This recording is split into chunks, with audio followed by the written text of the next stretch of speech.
Hyrule has fallen. So, something very sneaky has happened. Pronouns have entered into Zelda for the first time in the franchise's history.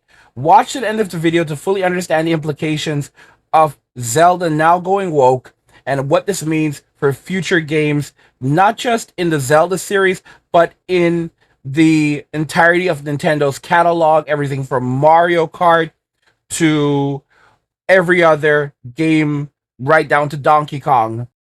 Today's video will be coming from Shize the News. His channel will be linked in the description, so you can go check him out and support him. And now let's just go ahead and jump right into the video. There's this one line in the trailer where the announcer says, "Now that Link is gone, the fate of the kingdom is in Zelda's hands." And I thought that was so freaking funny, because shouldn't it always be in Zelda's hands? Because she's the princess of Hyrule. She's royalty. She rules over the entire kingdom. Shouldn't it have always been in her hands and Link is helping her out? I know, like, it's just such a throwaway line, but like, I just thought that was really freaking funny. And the last thing I want to mention too is a sensitive topic for some people. There's definitely some folks that have said that this game is woke, and I know there's a lot of people that probably in my audience that also hate the term woke on both sides. I like to use the term differently. I have seen examples of like protest behavior in media, and I'm a little annoyed by that. That being said, though, I feel that The Legend of Zelda Echoes of Wisdom is not an example of this. I think that Zelda has always kind of been a character that would have been great in a role of her own where she is the main character. I think it's just honestly long overdue. This is something that I feel like needed to exist during the GameCube era and continue throughout up to this point. So the fact that we finally have a game where Zelda's the main character just feels like something that had needed to happen for so long. So I don't think that this is an example of injecting something just for the sake of pandering to people. I think this is an example of a character that people really genuinely appreciate and love, and have kind of always wanted to see her in a leading role. And so it's more so like this is a decision made on a creative level, and that's something that I appreciate. And that's why, like, when I look at something like this, I don't get that vibe at all. I think that this is like a game that makes a ton of sense. So that's where I fall on this discussion. Hopefully I didn't offend anybody. I know it's a sensitive topic, but it's something that a lot of people are talking about, and I kind of look at it and I go, no, I don't think that this is what you think it is. I think that, like, it's something that honestly, like, I've wanted for years. Now, I felt like, I experienced the same sentiment. It was along the lines of, oh my gosh, we finally get to play as Zelda, and they created a game where it takes advantage of her own unique abilities. She's just not a carbon copy of Link. There is a mode in the game where she can basically turn into, as you can see, a version of Link and use his sword and shield, but it's limited. And it's very, very limited, so she has to really rely on her echoes most of the time. What really caught me off guard, however, is when one of my subscribers reached out to me, and he basically said that, hey, bro, you know what's going on? They actually did insert some gender politics into Echoes of Wisdom, and no one actually noticed it. And I was surprised by that, but then when you look into it further, he's absolutely right. So we're going to look at the comment right now, and you're going to see exactly what he said, because it shows the fact that, they're taking jabs at us, and they're like, oh, she's going to save the kingdom, oh, the way that she could. Like, that's like saying that women are superior to men and women can do a better job at things than men. Like, it's not like Link has saved the kingdom many times over, but no, now Link is gone, so Zelda can finally be in charge of the kingdom. But she was always in charge of the kingdom. Link was always her helper. He is just basically a knight. Zelda is extremely powerful. People pointed this out that, and we're going to look at the comment in a moment, but in Breath of the Wild, Zelda fought Gandalf for 100 years by herself. Like, she literally sealed off everything and fought this dude for 100 years. Can you imagine how messed up your mind has to be, how stressed you would have to be, how broken you would have to be to fight this evil force for 100 years all on your own? And she did that. And yet it was never enough, because the feminists, the liberated people, the Sims, they are basically, they don't care about these things. All they actually care about is politics. Politics, politics, and then some more politics. They are horrible human beings. Here's the comment that I told you about. And as you can see, he is absolutely right. So comes from one of my subscribers, and he's commenting on the video. Gamers are rebuking video games that go woke, and he basically makes a very important statement. It comes from Gilberto. He says, one game that nobody says anything about is Zelda Echoes of Wisdom. They actually use the pronouns they/them in the game to avoid calling a character he or she. I really did not like to see that on the game, and that's an absolutely awful thing that has now happened. Now, for many of you, you may say, well, Angry, this is a very small thing. It absolutely is not a very small thing. Speech is very important, and by controlling the speech, it's a step towards controlling the people. And you can see that they have literally inserted this in there. They are removing gender from the game, so they are not referring to characters based around he or she. It's now they or them.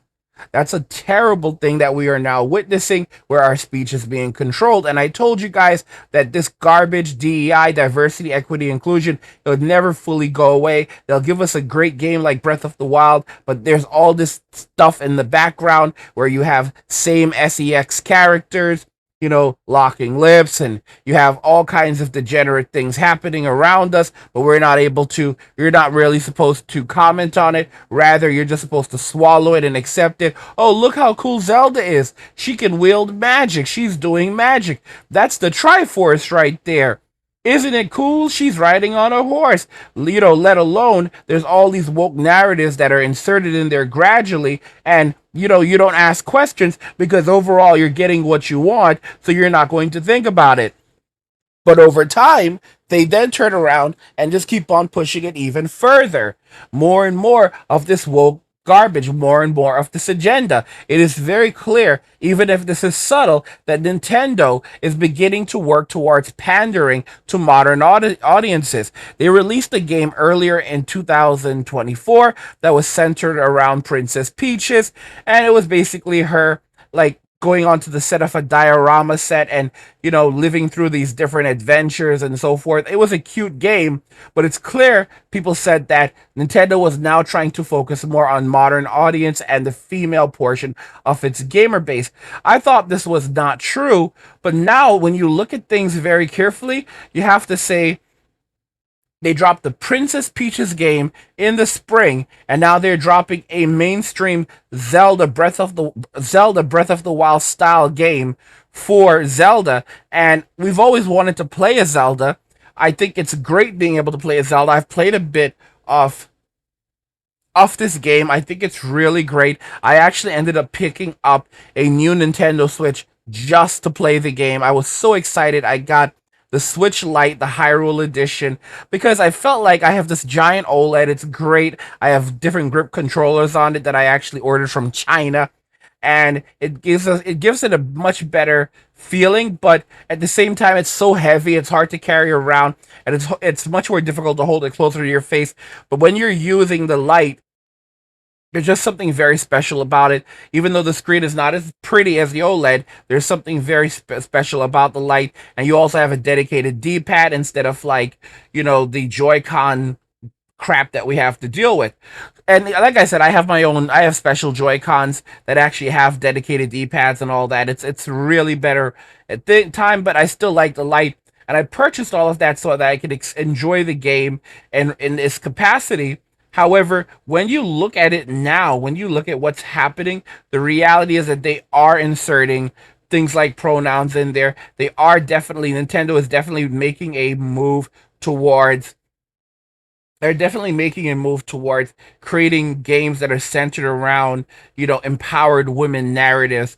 And, what's really interesting is that at its core, they are trying to make Zelda into an empowered woman, and they're trying to put that empowered woman and narrative in there little by little. And it should not be a surprise if the next mainstream, the next mainline Zelda may not even have Link in it. Like, this is a 2D adventure, but it is definitely more in the style. It's like 2D.5. It's more in the style of Breath of the Wild. So if even though it's not full blown 3D, there are significant 3D elements in there, and it really is a Breath of the Wild style game. And I honestly, I love what they've done here.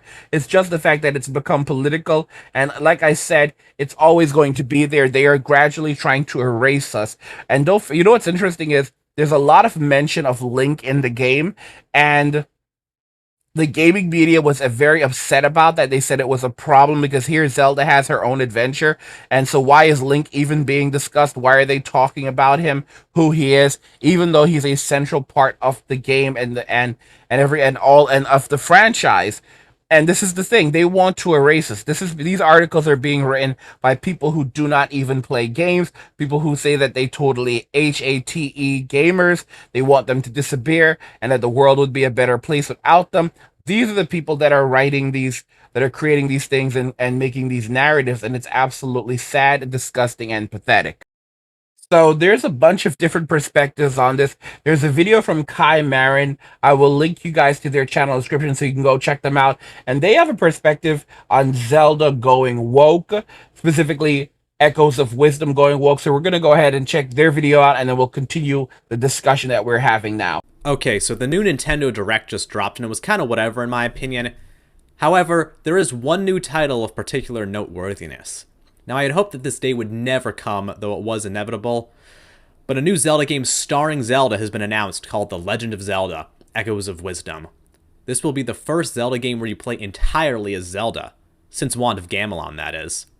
Now, the game itself looks fun, definitely seems to be a step up from the Link's Awakening remake, and the new Echo mechanic is very interesting. But I have some concerns about the game, particularly regarding how it is likely the product of a feminist mindset. You see, among Western feminist fans, there has been a demand for Zelda to be the protagonist of a Zelda game for a long time. The argument usually goes something like, "It's called Zelda, why don't you play as Zelda?" I feel like the biggest push for this was by Anita Sarkeesian with her Tropes versus Women in Video Games YouTube series, which is now 11 years old, by the way. Man, things were a lot simpler then, huh? Anyway, I feel like this argument, despite just being feminist, misses a lot of the depth and value that Zelda provides as a character in the games that she's in, and with Nintendo finally kowtowing to these demands, I feel like they're setting themselves further on a dark path. Anyway, the argument for having Zelda being the protagonist basically boils down to, "It's called Zelda, so why don't you play as Zelda?" And the more feminist argument of, "Zelda's just a damsel in distress in every game, she deserves to be a hero too." Ultimately, I feel like these arguments both misunderstand, either accidentally or intentionally, Zelda as a character. See, the three main characters of Zelda, Link, Ganon, and Zelda herself, all serve very deliberate roles in the story. Link is the hero, Ganon is the villain, but Zelda's role isn't as simple. Zelda might just seem like a damsel in distress at first glance, but she's actually a lot more. See, Princess Zelda is exactly that, a princess. She is a political figure first and foremost, the heiress to the throne of Hyrule and a leader to her people. Hell, that's why she has the Triforce of Wisdom. Her strength is as a wise leader rather than a brave warrior or a vicious tyrant. Beyond that, the various situations she has put in throughout the series also serve symbolic purposes for the state of Hyrule itself. Of course, her kidnappings provide Link with motivation, but they also represent the chaos that Hyrule has been thrown into by Ganon. Additionally, the value of a female character isn't dependent on how much of a girl boss she is. What really matters is her personality, her actions, and how interesting she is. A female character doesn't need to be independent or badass to be a great character, or even to be a hero. What really makes a character a hero is doing what's right, and Zelda has consistently done that throughout the entire series. Her being saved by Link on occasion doesn't make her any less valuable.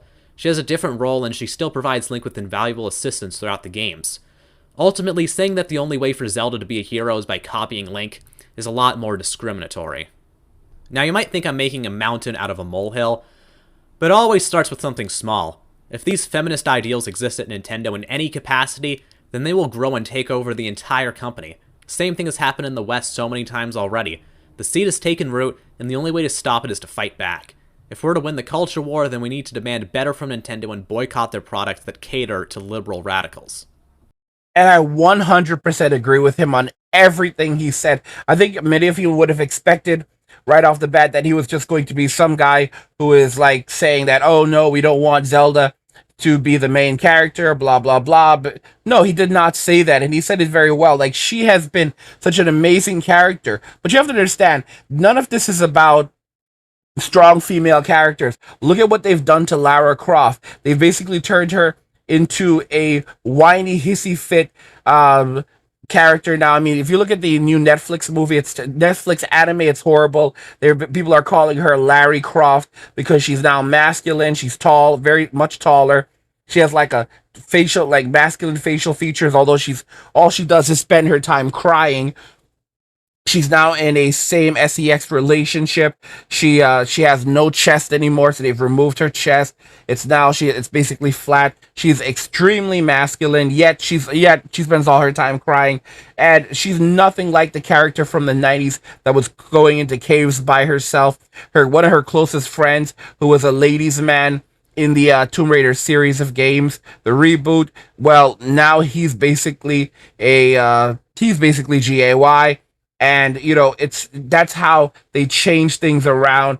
It's the radical left. So I think that Zelda is a great game. I think Zelda Echoes of Wisdom is great. I think it's incredible what they've done, but at the same time, the seed has been planted in Nintendo. You can see that with the whole, Princess Peach's game, where she's now, has her own narrative. They're definitely going in this direction, and they're taking jabs at men. Oh, save Hyrule the way only she could. Only she could. I mean, come on. Link has done this so many damn times in the past, and what the heck does he get? He gets spat out, and this was from an official Nintendo trailer. So this kind of tells you, I mean, the kind of company that Nintendo is. Just like all other companies, they don't care about their install base. They don't care about the men who've purchased their games over the years.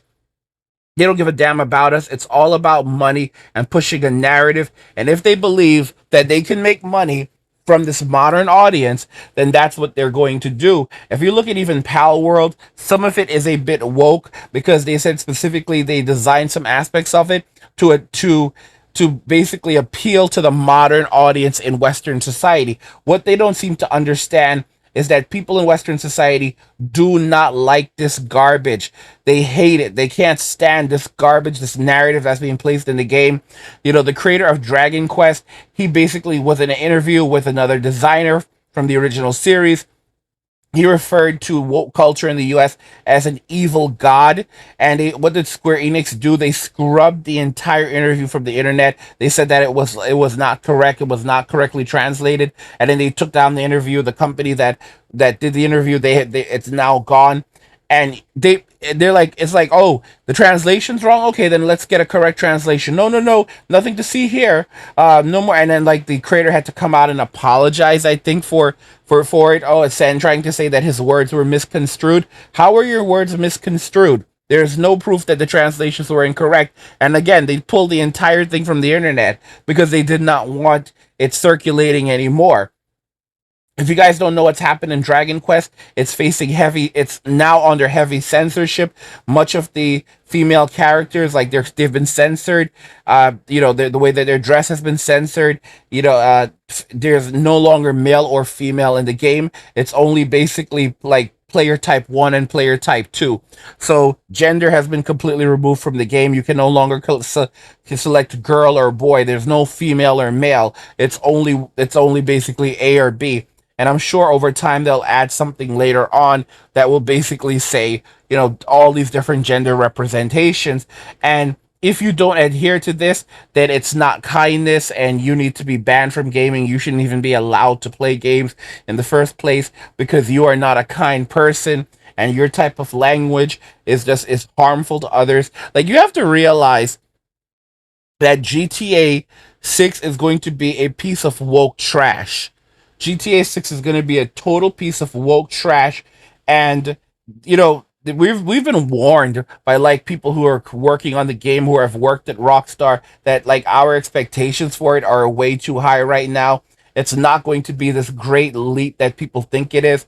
It's going to be extremely woke, and you can see that with the new character Lucia. She is absolutely not a baddie. She has like she doesn't look feminine. She has like, look at her jawline. She has this crazy huge jaw. So you can see that DEI is all over it. You can see that Sweet Baby Ink is all over this crap, and it's absolute BS. I hear people like, "Oh, it's obvious that DEI didn't touch this game. Look at Lucia. She's a total baddie. She is not a total baddie.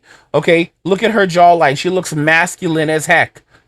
And the Sims don't care because the Sims are just going to continue like, well, I'm going to play it anyway, or blah, blah, blah, blah, blah. Guys, like, the world is going and falling into chaos because of the Sims. These men, no matter how bad things get, will deny. These are evil people. Sims are 100% evil. I said that countless times. None of the way that women behave in Western society today, the modern day liberated woman and all this stuff. It's not because of women directly. It's because of Sims. It's because of Sims constantly trying to pander to people who don't even like them. In many ways, we are looking at a social and cultural decline, and this is happening because of the poor decisions of those within society, because we've allowed people who do not like us into positions of power and given them the ability to do these things. We actually have a video from the Critical Drinker, and he kind of goes through some of it when it comes to the Netflix series Lara Croft, or Lara Croft, or Larry Croft, as many are calling it, and it evaluates some of the issues and tropes that are now presenting themselves in this modern day era where things that we used to love are now becoming crap. Back in the day, Lara Croft was a bad ass female character. Now she is a weepy, whiny individual who is in a same sex relationship, and her close male friend, her close male black friend who was previously a ladies man, is now basically also of the Rainbow Accord. So we're going to jump into the video from the Critical Drinker, and then we'll talk more about this because I think it kind of illustrates even more of the direction that things continue to go into as the gaming companies and media companies are increasingly trying to pander to the modern audience, which really does not exist. So, you may have noticed that I've been away for a week or so, doing my best to drink every bar in New England dry, and generally having a delightful time away from YouTube. But hey, all good things have got to come to an end, and in my case, they ended on the flight home, where I decided to kill some time by firing up Netflix and watching a few episodes of Tomb Raider: The Legend of Lara Croft. I mean, really, when you've got a smoking hot, kick-ass woman as your main character, action, adventure, and exotic locations, how can you really go wrong? What face is that? My thinking one.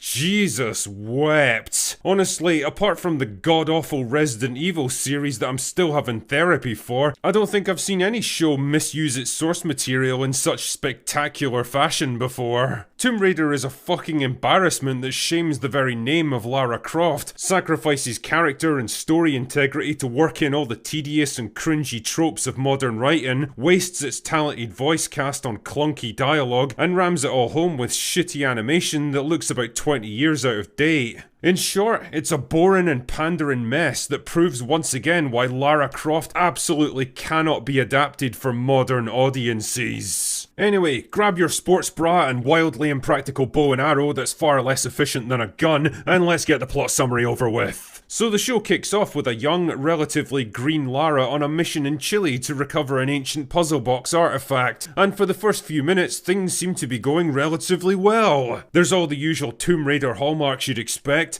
plenty of traps, dangerous wildlife, death-defying leaps of faith, and a few bad guys to spice things up. Lara duly finds the box and hands it off to her mentor Roth, only for more baddies to show up, forcing Roth to kill them. I love how Lara acts all shocked when she sees this. Like, Jesus, these guys were trying to kill you a few minutes ago. What the fuck did you think was gonna happen when they caught up to you? Anyway, flash forward 3 years or so, and we're introduced to a much tougher and more experienced Lara, who for some reason is having a fist fight with a woman in a lucha libre mask. And at that moment, I knew that this show was fucked. See, I get why they did this. They wanted to show the audience how much of a tough, tenacious fighter Lara is now, taking a beating but refusing to back down against a superior opponent, and how she's no longer the naive young woman that we saw in the intro. That's nice and all, but the thing is, it completely misunderstands the essence of her character.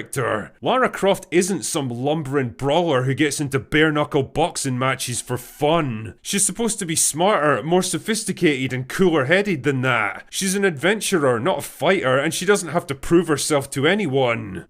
I mean, if you look at this image of Lara Croft, this kind of really sums it up. This is what Lara looked like back in the 90s. This is Lara Croft from the 90s, back when we did not have high pixel counts. And this is how beautiful Lara was back in the 90s. And now if you look at the modern era where we can make photorealistic or near photorealistic video games, she looks absolutely increasingly dismal. You know, they're stripping away the beauty. They're making these characters ugly. If you look at Netflix, the animation is just absolutely terrible.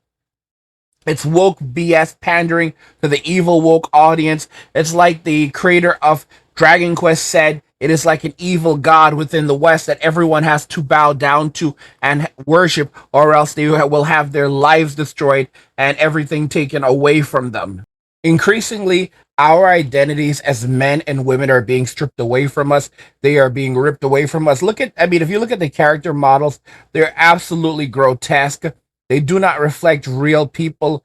I mean, or maybe the grossest of it. I mean, here she is in a cave where she's basically fighting off rats and she's with her lover.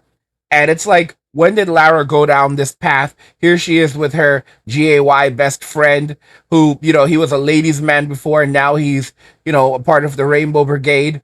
And it's like, again, it's all about removing all femininity from women. It's about removing all masculinity from men and making us only shells of ourselves so that our society is divided and easily conquerable. That's all that it's about. And the Sims, I don't know, guys. I have them all over my comments, and I just have to keep on blocking them over and over because that's the only solution. These men do not like us. They want our society to collapse. They want us to collapse. These are people who despise humanity. That's the reason why we end up with these disgusting looking games and disgusting looking movies and television series that absolutely no one asked for. No one wanted Joker 2. They could have done so much with Joker 2. Instead, it's a total woke piece of trash that has destroyed the legacy of the first movie, and it was done deliberately because they wanted to get back at the people who enjoyed the film. They specifically wanted to get back at men who felt demoralized by society that has betrayed them, stripped them of authority, but still forces them to have responsibility. And keep in mind, in a society where if you do not have authority within society, but you are forced to have responsibility, then you are not free. You are an SLAVE. Okay? That's what you are. If you do not have authority, but you are forced to have responsibility, then you are an SLAVE. So that's what basically modern men increasingly are. Think about this very carefully. The average woman will leave a deficit on the economy over the course of her life. She will take more money out of the economy than she will put into it, while the average man will leave a surplus on the economy over the course of his life. We will put more money into the economy than we take out. And the simple fact is that men pay 80% of all taxes, while women make 80% of all consumer purchases in the United States and other Western societies. So if men walk away from society and say, we're not going to do this anymore, we're just going to focus on ourselves and our own happiness, we're only going to work just enough to survive and thrive and no more, it leaves a very serious mark on the economy. Men have woken up and realized the jig is up. And of course, Sims are not going to stop. The manosphere is filled with Sims. It's rife with Sims. Why? Because they have nowhere else to go. But at the end of the day, forget these losers, because that is really what they are. Focus on yourself, find your own happiness, and do not let the woke agenda infect you and take control of your life, because it is a very disgusting and evil thing that we are witnessing right now. And the only way to stop it is to stand up to it. It's going to continue on for years to come, if not indefinitely. But that doesn't mean that you have to allow it to control you and damage you. And guys, go and check out the Angry Guy Clubhouse. If you're enjoying the content, you can get top expat and passport bro travel tips, digital nomad guys, passive income strategies, and hard-hitting manosphere content. Free subscribers get access to videos, podcasts, articles, and community chat. Plus, receive the passive income blueprint and digital nomad blueprint just for subscribing. Paid subscribers unlock exclusive guides like the How to Build an Online Business in 24 Hours ebook, wealth building blueprints, and crypto updates. Join us now. Click the link in the description. As I've said plenty of times, it's kind of like with the legacy of feminism. While the label feminism may go away, the legacy will live on. Women will say that it got them everything that they wanted. Now let's fight it together.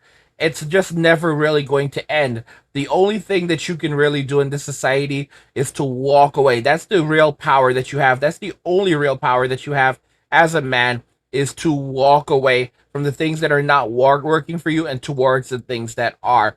So let me know what you guys think about all of this. Do you agree that Hyrule has fallen? Let me know your thoughts and we'll talk about it in the comments. Like the video if you like it. Don't forget to subscribe. And if you like the video, share the video. And just remember that all roads lead to MWA and walking away. And cheers.